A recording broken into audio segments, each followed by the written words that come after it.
Hello there, dear friends, and welcome once again to the Relaxed Fantasy Review. On this channel, we spend our time looking at fantasy of all sorts, from books to movies to video games, and applying the characters within into the tabletop game Dungeons & Dragons 5th Edition. Today, though, we're going to be looking at a core mechanic of D&D itself.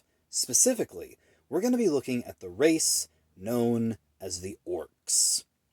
Orcs are a classic fantasy race that have been around for a long, long time. The dark and twisted monsters that they were represented as in ancient fantasy has softened a little bit. Orcs actually are functional members of society in the D&D world, albeit pretty rarely.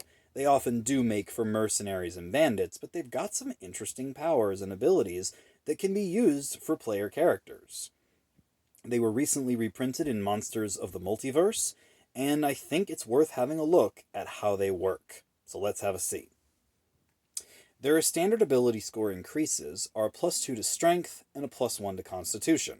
Strength is a very specific skill that's focused on combat, and Constitution is great for anybody. I give these an 8 out of 10 and a 7 out of 10, respectively. Their size is medium, very standard, nothing wrong with that, 10 out of 10. And their speed is 30 feet, also very standard, 9 out of 10 for that. Then comes their dark vision. They are able to see 60 feet in darkness as if it was dimly lit, and in dim light as if it was brightly lit. One of the most coveted and powerful abilities in all of the races, 10 out of 10. Then comes a reprint of one of their old abilities. This is called the Adrenaline Rush Power. They basically can, a number of times per day equal to their proficiency bonus, dash as a bonus action. This is helpful because it means they can get into combat and get out of combat pretty quick.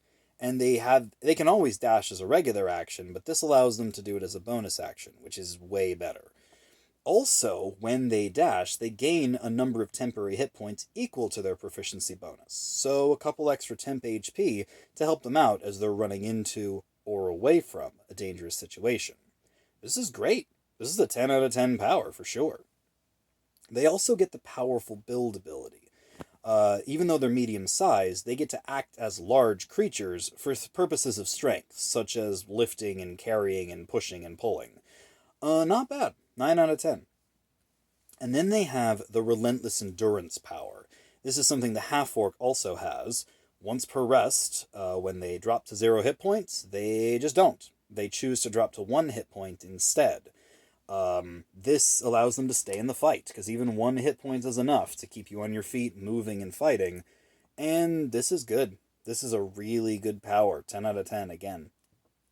Finally, their languages. They speak Common and Orc, which is normal. 2 languages is pretty standard in the D&D world. 9 out of 10. Overall, the Orc is a very impressive race.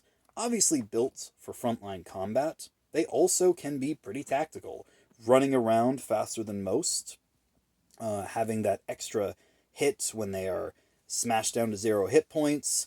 They've got some good powers that lean into melee combat, but it turns out that having the ability to not go down once per combat, or dash, could also be great for a rogue. It could be great for a spellcaster who's in trouble. It's really good for anybody. The +2 to strength and con, again, focus on fighters mostly, but Mordekainen's gives us the ability to switch those stats up with anything you like. So honestly, play your Orc Wizard, play your Orc Rogue, switch up the stats and make this Orc your dream character. They're not bad, and they really deserve a look.